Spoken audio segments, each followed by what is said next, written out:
কোরবানির গোশত 3 ভাগ করার নাকি নিয়ম নেই, কিভাবে বন্টন করা সবচেয়ে উত্তম? কোরবানির গোশত 3 ভাগ করার নিয়ম নেই, এই কথা ইদানিং খুব বেশি চাউর হচ্ছে। কে বলেছে কোরবানির গোশত 3 ভাগ করার নিয়ম নেই? এখানে একটি ভুলকে সংশোধন করতে গিয়ে আরেকটা ভুল আমরা করে বসছি অনেকে।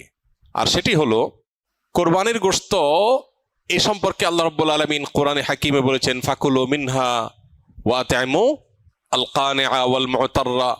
কোরবানি গোশত নিজেরা খাবে এবং সেই সাথে নিজের আত্মীয় স্বজন, প্রতিবেশী, বন্ধু বান্ধব, আপনজন তাদেরকে খাওয়াবে। আরেক ভাগ গরিব দুঃখী অভাবী মানুষদেরকে দিবে, অর্থাৎ 3 ভাগে ভাগ করবে। এটা মুস্তাহাব, ভালো। যে জিনিসটা আমাদের সমাজের সংশোধনযোগ্য সেটা হলো, সমাজের ভাগ নামে কোনো পশু থেকে থোক গোশত তুলে রেখে 1/3 গোশত সরিয়ে রেখে মোড়ল মাতবররা তাদের মতো করে তারা বন্টন করেন। এটা একদিক থেকে তো ভালো দেখা যায় যে সামাজিকভাবে উদ্যোগ নিয়ে যদি বন্টন করা হয় সব গরিবরা সমান হারে পাবে, উপযুক্ত মানুষদের ঘরে ঘরে পৌঁছে যাবে, এটা ভালো। এটা আসলেই ভালো তখন যদি শরিকদের কারোর কোনো আপত্তি না থাকে। সবাই যদি বলে হ্যাঁ ঠিক আছে, এটা খুব সুন্দর পদ্ধতি, আমাদের সবার কোনো দায় দাবি নাই, সবার তরফ থেকে একটা গরুতে 7 ভাগে কোরবানি দেওয়া যায়, 7 ভাগ থেকে বা যে কয় ভাগে আছে সবার তরফ থেকে টোটাল গোশতের 3 ভাগের 1 ভাগ রেখে এলাকাতে দায়িত্বশীল যারা আছেন, মুরব্বী যারা আছেন, গণ্যমান্য যারা আছেন, তাদের অধীনে ওলামা একরাম, ইমাম সাহেবদের মাধ্যমে পুরো এলাকাতে গরিবদের মধ্যে বন্টন করা হোক, আমাদের আপত্তি নেই। কারো যদি আপত্তি না থাকে কোনো অসুবিধা নাই, এটা ঠিক আছে। যেহেতু এই জাতীয় ক্ষেত্রে একজন মানুষ তার নিজস্ব কোনো আত্মীয় আছে, গরিব আছে দূরে, তাকে একটু বেশি করে দিবে বা তার মতো করে সে একটু বন্টন করবে, এই বিষয়গুলোর সুযোগ যেহেতু থাকে না ওই সমাজের ভাগ আলাদা করে তুলে ফেলার কারণে, এই বিষয়টা যদি কোনো শরিকদের কারোর আপত্তি থাকে তাহলে এটা উচিত না, তাহলে সেক্ষেত্রে তার হক নষ্ট হবে। কারণ কারোর কোরবানি গোশত তিনি কি করবেন না করবেন, তাছাড়া 3 ভাগ করার যেহেতু ফরজ না, ওয়াজিব না, আবশ্যক না, অতএব আপনি জোর করে তার কাছ থেকে নিবেন না, এটা হলো মূল বিষয়। অতএব খোলাসা কথা হলো, এই 3 ভাগের 1 ভাগ সমাজের ভাগ যেটা উত্তোলন করা হয়, এটা উত্তোলন করে যদি গরিবদেরকে পৌঁছানো হয়, আর যাদের কোরবানি তাদের যদি এটা নিয়ে কোনো আপত্তি না থাকে তাহলে কোনো অসুবিধা নাই, আদায় হয়ে যাবে সবার কোরবানি, এবং এটা কোনো গুনাহের বিষয় না, বরং সওয়াবের বিষয়। আর যদি কারোর আপত্তি আছে বলে মনে হয় তাহলে সেক্ষেত্রে এটা না করে তাকে স্বাধীনতা দেওয়া উচিত। তিনি 3 ভাগ করবেন না, একটু কম বেশ করবেন, শরীয়ত যেহেতু তাকে বাধ্যতামূলক করে নাই, অতএব সেটা তার উপর ছেড়ে দেওয়া উচিত। কিন্তু 3 ভাগ করে কিছুটা নিজে খাওয়া, কিছুটা আত্মীয় স্বজন, কিছুটা গরিব দুঃখীকে দেওয়া, এটা মুস্তাহাব, এটা ভালো, এটা করা উচিত। একটা বাজে দৃশ্য দেখতে পাচ্ছি আমাদের সমাজে, সেটা হলো আমরা লক্ষ্য করছি যে অনেকেই কোরবানি গোশত সব নিয়ে ফ্রিজে তুলছেন। খুবই দুর্ভাগ্যজনক বাস্তবতা। যেখানে গরিব দুঃখীর হক আছে, তাদেরকে দেয়া দরকার, তাদের জন্য 1 ভাগ রাখার নির্দেশনা শরীয়তে আছে, সম্ভব হলে আরো বেশি রাখা উচিত, সেটা না করে বেশিরভাগ মানুষজন আজকাল সব ফ্রিজে ভরে রাখে, নামকে অস্তে সামান্য কিছু গরিব দুঃখীকে দিয়ে, আর বাকিটা স্তূপ দিয়ে রাখে সারা বছরের গোশত সংগ্রহ রাখার প্রয়োজনে। তো এটা কোরবানির তাৎপর্যকে নষ্ট করে।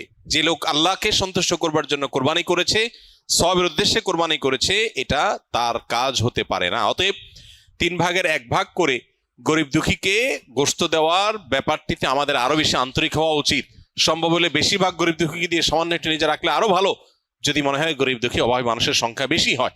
অতএব 3 ভাগ করতে শরীয়ত ফরজ বা আবশ্যক করে নাই, ওয়াজিব করে নাই, এটা ঠিক, কিন্তু এর মানে এই না যে আমাদের সব গোশত ফ্রিজে নিয়ে ভরা উচিত, সেটাও ঠিক না। অতএব আল্লাহ তাআলা আমাদেরকে বুঝার তৌফিক দান করুন। কোরবানির জন্য কি পরিমাণ সম্পদের মালিক হতে হয়? কোরবানির ঈদের দিনগুলোতে, ঈদের দিন এবং তার পরে যে আরো 2 দিন 3 দিন কোরবানি করা যায় সর্বসাকুল্যে, এই দিনগুলোতে যার কাছে 52.5 তোলা রূপা কিংবা 52.5 তোলা রূপার বাজার মূল্য পরিমাণ টাকা অথবা এই জাতীয় সম্পদ থাকে যেটা যাকাতের সম্পদ হিসাবে কাউন্ট হতে পারে, এরকম সম্পদের মালিক যদি কেউ থাকে ঈদের দিনে, তাহলে সেক্ষেত্রে তার উপরে কোরবানি ফুকায়ে হানাফের মতে ওয়াজিব, অন্য অনেক উলামাদের মতে সুন্নাহ। এই যে দিনগুলোতে কোরবানি ওয়াজিব বা আবশ্যক, এটার জন্য ওই নেশাব পরিমাণ সম্পদ 52.5 তোলা রূপার সমপরিমাণ সম্পদ, এটা 1 বছর থাকা জরুরি না। জাকাতের জন্য 1 বছর থাকলে যখন জাকাত আসে, কোরবানির জন্য 1 বছর থাকা জরুরি না, এই দিনগুলোতে থাকলেই কোরবানি বর্তায়। আমরা বিভিন্ন কবিরাজের কাছে তাবিজ কবজ নিয়ে থাকি, এগুলো ব্যবহার করা কি জায়েজ ইসলামের শরীয়তের দৃষ্টিকোণ থেকে জানাবেন প্লিজ। প্রথম কথা হলো যে নবী করিম সাল্লাল্লাহু আলাইহি সাল্লামের এক্ষেত্রে চিকিৎসার পদ্ধতি ছিল হলো ঝাড়ফুঁক, তিনি ঝাড়ফুঁক দিতেন। অতএব ঝাড়ফুঁক দেওয়ার এই আমলটা আমাদের করা দরকার এবং এই অভ্যাসটা বাড়ানো দরকার। সাহাবীদের মধ্যে কেউ কেউ সূরা ফাতিহা লিখে ঝুলিয়ে রেখেছেন, এটি সাব্যস্ত হয়। এই জন্য অনেক উলামা ইকরাম বলেন শেফার নিয়তে বিশেষ করে বাচ্চারা যারা পড়তে পারে না, এদেরকে যদি কোরআনের কোনো আয়াত, হাদিসে বর্ণিত কোনো দোয়া লিখে ঝুলিয়ে দেওয়া হয় সেটা জায়েজ আছে। বাকি হাদিসে যে মান আল্লাকা তামিমাতান ফাকাদ আশরাকা রয়েছে, যে ব্যক্তি তামিমা ঝুলালো, মাদুলি ঝুলালো, সে শিরক করলো।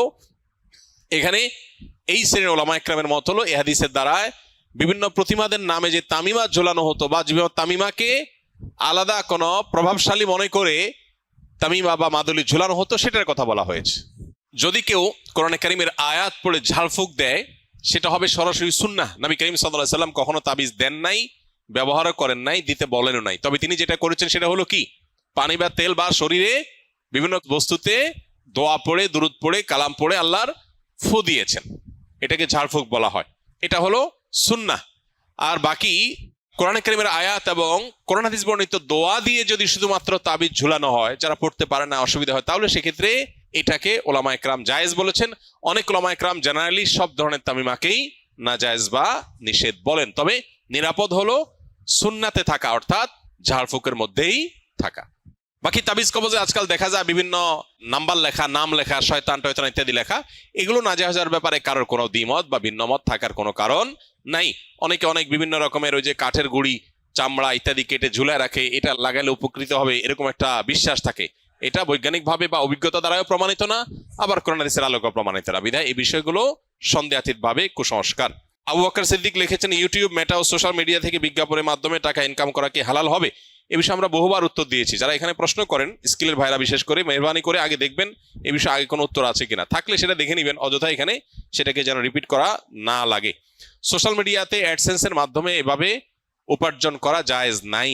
বিশেষ করে আপনারা অনেকেই কন্টেন্ট ক্রিয়েশন কোর্সে আছেন, যারা হয়তো ভবিষ্যতে উপার্জনের একটা পথ হিসাবে এদিকে যেতে পারেন।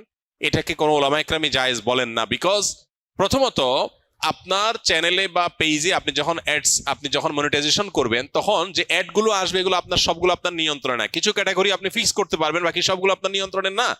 ফলে এখানে মিউজিক থাকতে পারে, হারাম কোনো প্রোডাক্টের অ্যাডভার্টাইজমেন্ট হতে পারে, এখানে হারাম কিছু থাকতে পারে যেটা শরীয়ত অ্যালাউ করে না, সেটা আপনার চ্যানেলে অ্যাড চালিয়ে আপনি টাকা উপার্জন করছেন, যেটা সুস্পষ্টভাবে গুনাহ।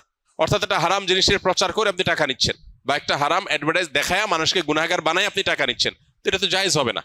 এখন প্রশ্ন হলো, আজকাল এই সমস্ত সোশ্যাল মিডিয়াতে বাধ্যতামূলক আপনার অ্যাড চালানো হয়। আপনি অ্যাডসেন্স, আপনি মনিটাইজেশন অন করেন বা না করেন, তারা অ্যাড দেখাবে। এটা যদি হয় তাহলে সেক্ষেত্রে আমরা বলি, যদি এরকম হয় তাহলে সেক্ষেত্রে যে টাকাটা আসবে সে টাকাটা আবার বুস্ট ইত্যাদি করে যেভাবে আসলো সেভাবে খরচ হয়ে গেল, নিজে ভোগ করলেন না। অর্থাৎ যারা দিল তাদের কাছে চলে গেল, অ্যাডটা দেখানোটা আপনার নিয়ন্ত্রণে নাই, তারা ইচ্ছাকৃত বা জোরপূর্বক দেখাচ্ছে, তাদের ব্যাপার এটা।